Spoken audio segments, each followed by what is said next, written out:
As ek terugdink aan my skooldae en hoe my ma die hele skoolding, huiswerk, buitemuurs en speel gehanteer het, is ek vandag baie dankbaar. Sy het ons toegelaat of amper gedwing om eers bietjie vir, ek kan nie onthou nie, maar kom ons noem dit maar 15-20 minute buite te gaan speel of te gaan swem voordat ons met ons huiswerk begin.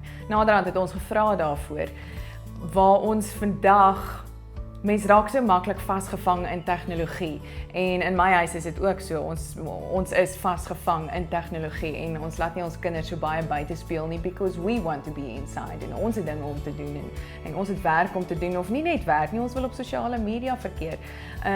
Maar die belangrikste ding glo ek is om hulle deesdae te dwing om buite toe te gaan en dan jouself te dwing om ook buite toe te gaan. Dis nie soos in die ou dae waar ons baie goed kon vind om buite te doen nie. Ek glo ook nie dit is 100% veilig soos wat dit altyd was nie. So ons moet maar saam met hulle uitgaan en dis maar 'n skop onder my bout ook daai.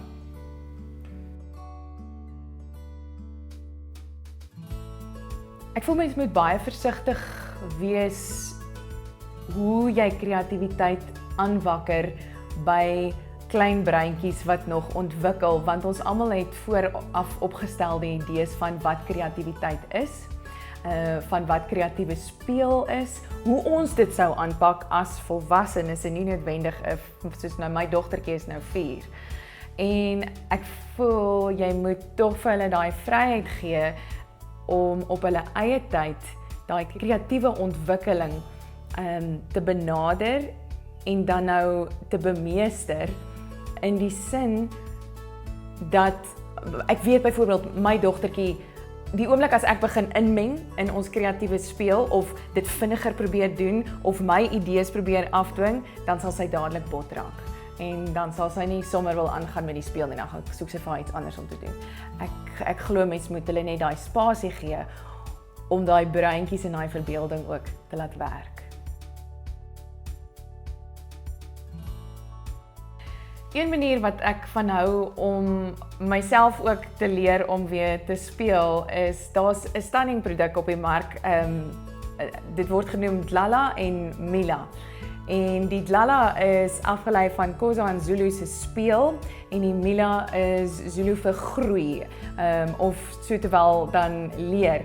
En hulle het ongelooflik baie lekker aktiwiteite wat jy saam kan doen as jy as ma nie weet wat om met jou kind te gaan moet doen nie, want partykeer is dit net lekker om saam te wees ook en net daar te sit en met mekaar gesels of vir mekaar te kyk of mekaar te irriteer.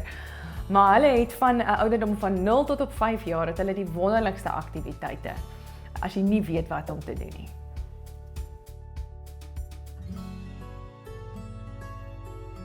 Omdat Annabel 'n enigste kind is, het ons nog altyd gevoel dis belangrik vir haar om te sosialiseer en gewoond te raak daaraan om enigstens met mense te kommunikeer. Van kleintyd af het ek haar gevat vir klassies waar ek dit kon bekostig, waar ons dit kon bekostig, het ons haar gevat vir klassies soos 'n Mums and a Babes of nie eers, jy hoef haar nie eers te vat na klassies toe nie. Ons was 'n groep vriendinne in die prenatal klasse, wat die pad so gestap het tot na die postnatal klasse toe. En na die klasse dan het ons almal met 'n stuk of 5-6 prams iewers gaan sit en koffie drink. Nie net is dit goed vir die ma se sosiale lewe dan ook nie, maar dis ook vir die kleintjies lekker om van kleintyd af al maatjies so bymekaar te maak. En ek weet Annabel praat selfs van haar niggies en haar neefies as haar boeties en haar sissies omdat sy so naby aan hulle is.